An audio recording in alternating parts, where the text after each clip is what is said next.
Rusiyanın Avropadakı təxribatları NATO hava məkanına uçan pilotsuz uçuş aparatları və təyyarələrlə məhdudlaşmayacaq. Gec-tez Kreml hansısa quru əməliyyatı həyata keçirməyə çalışacaq.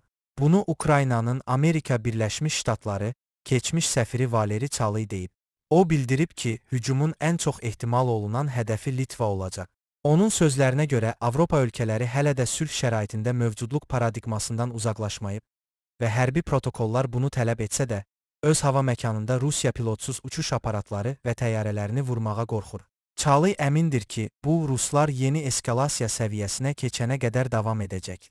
Diplomat vurğulayıb ki, Rusiyanın NATO ölkələrinə məhdud qurudan müdaxiləsi ssenarisinə əslində çox böyük ehtimal var.